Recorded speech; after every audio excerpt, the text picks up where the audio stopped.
श्री गुरुदेव भगवान की जय। श्रीमद् भगवद गीता के चतुर्दश अध्याय में श्री भगवान गुणत्रय विभाग योग के वर्णन में बता रहे हैं कि 3 गुणों में अपने आप अनुसंधान करें कि कौन सा गुण कब हमारे अंदर घुसा है। जैसे कभी चोरी का संदेह होने पर बत्ती, टॉर्च आदि लेकर चोर को ढूंढते हैं, दौड़ते हैं, इधर उधर देखते हैं। ऐसे ही ज्ञान की मशाल लेकर अंतःकरण को देखो। रजोगुण से कर्म प्रवृत्ति, तमोगुण से आलस्य प्रमाद और सत्वगुण से ज्ञान प्रकाश होता है। कभी इससे अहंकार भी आ जाता है सत्वगुण के कारण। यदि दानी, तपस्वी, स्वाध्याय वाले, अध्येता और ज्ञान बुद्धि से पूर्ण संत सेवा, दान, सेवा, परोपकार सब करते हैं तो अहंकार भी आ ही जाता है अपनी महानता का। इससे बड़े चोर के साथ अनेक बच्चे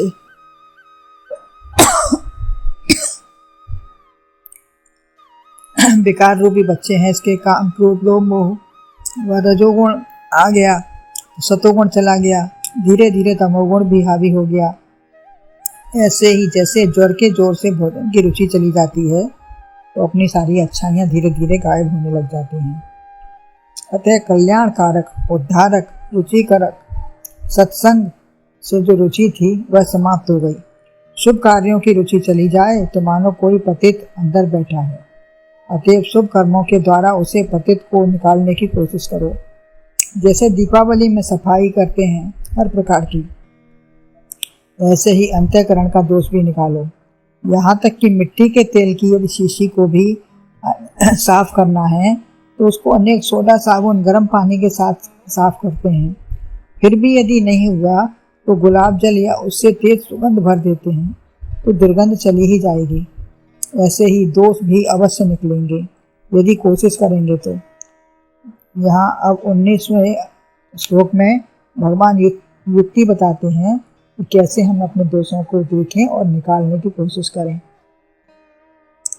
श्लोक है, नान्यम गुणेभ्यः कर्तारं यदा दृष्टानुपश्यति गुणेभ्यश्च परम वेत्ति मद्भावं सोऽधिगच्छति। कर्ता न कोई सद्गुण, यह देखता दृष्टा जब ही, जाने गुणों से अपार जब पाता मुझे है जन वही। अन्वय है, यदा दृष्टा गुणेभ्यः अन्यम कर्तारं न अनुपश्यति च गुणेभ्यः परम वेत्ति सह मद्भावम अधिगच्छति। अर्थात जिस समय दृष्टा तीनों गुणों के अतिरिक्त अन्य किसी को कर्ता नहीं मान देखता और तीनों गुणों से अत्यंत परे सच्चिदानंद धन स्वरूप उस परमात्मा को तत्व से जानता है, उस समय वह मेरे स्वरूप को प्राप्त होता है। तीनों गुणों से परे अपने को जान लेता है तब वह परमात्मा को ही प्राप्त होता है।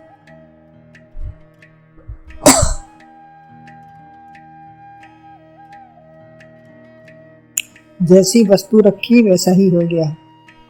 अंतःकरण बड़ा निर्मल है, जैसा बनाएंगे वैसा ही हो जाता है। दृष्टा भी तीनों गुणों से अलग नहीं देखता, क्योंकि गुण ही गुणों में बरत रहे हैं।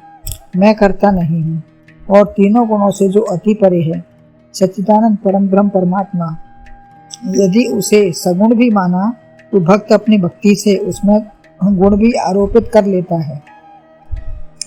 वह भी लेकिन मुझे ही प्राप्त करता है, क्योंकि अपनी भक्ति के कारण उसका भाव वो रहता है, भगवान का ही रहता है।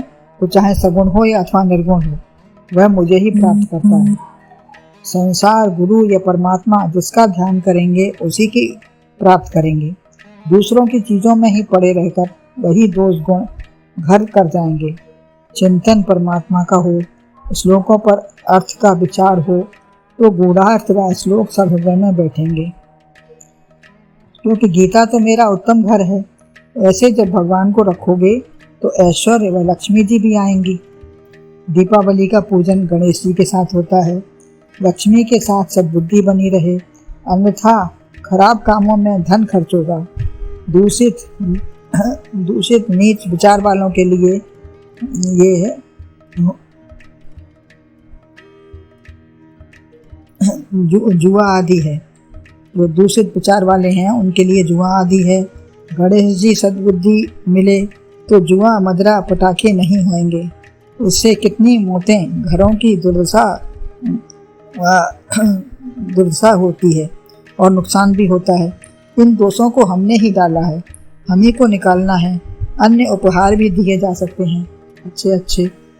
गीता, रामायण, शुभ अध्ययन, यही हमारे जीवन के विचारों को पवित्र करेंगे।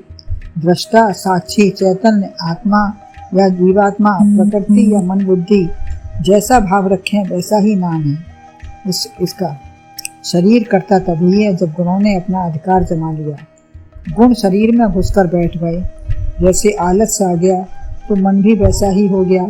बुद्धि ने भी वैसा ही मान लिया, अपने हस्ताक्षर कर दिए तथा इंद्रियों आदि सभी ही वैसे ही हो गए।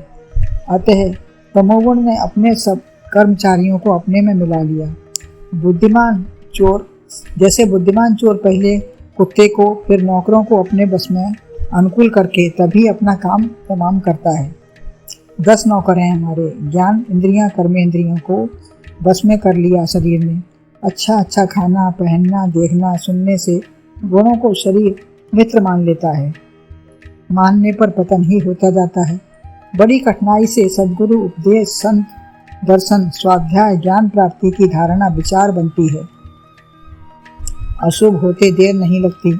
जैसे पानी नीचे आसानी से ढुलक जाता है। जल की मन की एक गति नीचे को ही जाए, बड़े जतन से राघिए तब ऊपर ठहरा है। ऊपर ले जाने के लिए नल, मोटर आदि इंतजाम करने पड़ते हैं। काम, क्रोध, निंदा, चुगली में पड़ने में देर नहीं लगती। पुरुषार्थ ज्ञान का करना पड़ता है। मन का प्रवाह नीचे की ओर जाता है। मैं कोई करने वाला नहीं हूँ, ऐसा मानने पर काम, क्रोध, लोभ, मोह, अहंकार कोई विकार नहीं आ पाएगा। गुण ही गुणों में बरत रहे हैं, तब पता लग जाएगा इन गुणों से परे भी कोई वस्तु है जो सब में बसी है। वासुदेव चैतन्य परमात्मा है, सारे विश्व में परमात्मा है। ये गुण भी उसी संसार में फैले हैं, दोनों एक साथ हैं। जैसे अंतःकरण में दोष व गुण भी हैं, परमात्मा भी है, विकार भी हैं, सब अपने अंदर हैं। जैसी दृष्टि से हमने जिसे देखा वैसा ही लगा। व्यक्ति या वस्तु में यह नहीं है। आत्मा इसी के अंदर बैठा हुआ सब प्रकार से परम पवित्र सबसे अलग है। वहाँ किसी गुण का प्रभाव नहीं होता। विकारों को आप हटाइए। आंधी आई, निकलने पर सफाई करो। पानी भरसा भर गया तो बाद में निकालो। ऐसे ही कोई भी विकार नेत्र, वाणी, कान, नासिका, जिह्वा कहीं से भी घुसा तो निकालना भी अपना ही काम है। अंतःकरण भी आपका है। कोना कोना साफ करो, कहीं भी अज्ञान गंदगी ना रहे। दीपावली से ज्ञान उजाला हो जाए तब मेरी आस्था व चिंतन परमात्मा का ही होगा। मैं सत चेतन परम ब्रह्म परमात्मा, साक्षी चैतन्य दृष्टा आत्मा हूँ, सबसे अलग। जब अपने आत्मा का दर्शन करेंगे वह व्यक्ति मद भाव, मेरे भाव को ही प्राप्त होगा। उनका भाव कैसा है? भगवान कहते हैं, भगवान ने कहा ना मेरे भाव को प्राप्त होगा, तो उनका भाव कैसा है? जैसे जब रावण मृत्यु शैया पर पड़ा है तो प्रभु ने, श्री राम ने लक्ष्मण जी को भेजा। यह बड़ा राजनीतिक था, उससे कुछ सीख लो, अच्छाइयाँ सीखो। कहीं से भी अच्छाइयाँ सीखना चाहिए। अतः कहीं किसी के पास भी रहो, अच्छाई जरूर सीखो। जड़ चेतन गुण दोष में विश्व कीन करतार, संत हंस गुण गाहे पर परिहर बार विकार। तो संत दृष्टि रखो। जैसे पत्तल या दोना, कुल्हड़, बरुए, कुछ भी है दोने तो भोजन का आधार है, उसे ग्रहण नहीं करना है हमको। दोने में मिठाई लेते हैं दुनिया में, तो मिठाई खा लेते हैं, दुनिया फेंक देते हैं। तो ऐसे ही ये दुनिया है, इसमें हमको मिठाई खा लेना है, रखना नहीं है, दुनिया फेंकनी है, दुनिया को अलग करना है। यदि गुरु में भी कोई हमें दोष दृष्टि दिखे शरीर के नाते, तो उसे नहीं वरन उनके ज्ञान में प्रिय मधुर कल्याणकारक शब्दों को ही ग्रहण करो। ग्राह्य को लो, त्याज्य को त्यागो। गुरु, घर, परिवार, व्यक्ति, संसार कहीं भी रहो, गुण ही लो। मद भाव, यही मेरा भाव है, सच्चिदानंद, ऐसा भाव बना रहना चाहिए। गुरुदेव भगवान की जय।